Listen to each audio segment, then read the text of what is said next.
Assalamualaikum, sahabat Pandawa Meratus.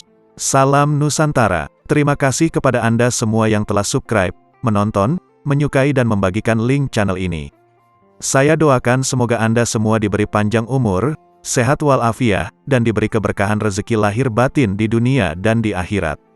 Amin.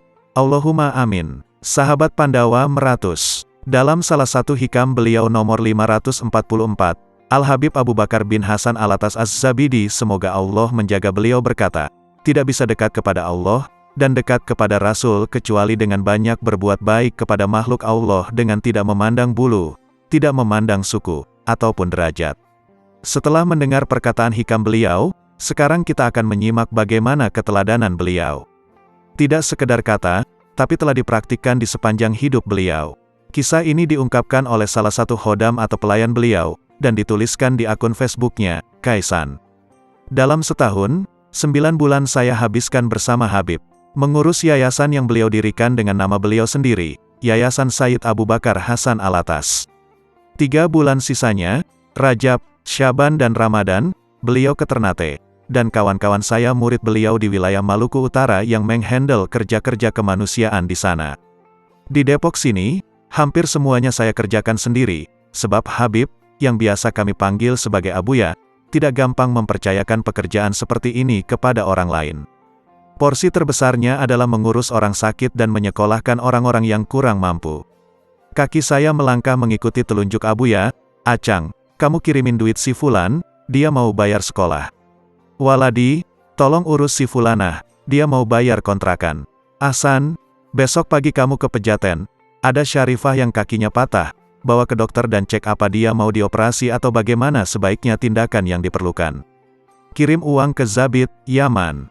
Kamu ke Jatinegara, cek sekolah anak si Ibu Fulanah, apa benar anaknya ada tunggakan, kalau ada, selesaikan untuk 1 tahun.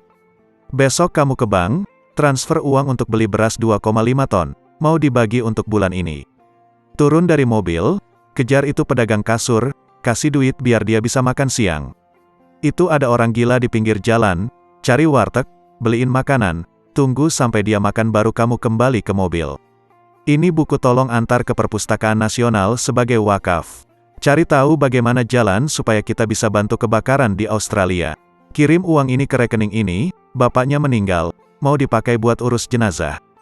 Kitab ini kirim ke Universitas Leiden, Belanda, yang satu ke Alexandria Mesir, yang ini ke Jepang. Tulis sebagai hadiah dari cucuku. Kalau kamu balik lagi ke India, coba cek harga beras yang biasa orang-orang konsumsi di sana.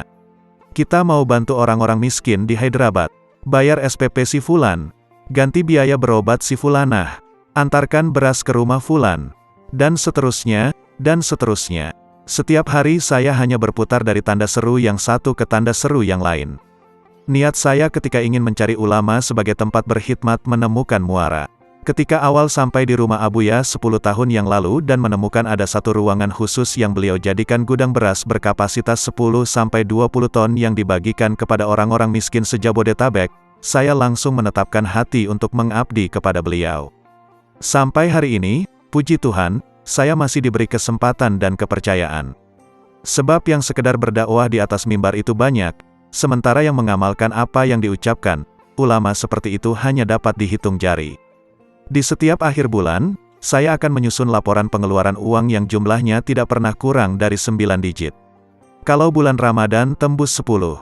Dan sampai hari ini, di zaman ini, tidak saya temui ulama yang alimnya melebihi ilmu yang dimiliki Abuya, dan tidak saya temui pula orang yang kedermawanannya bisa menandingi karimnya Abuya.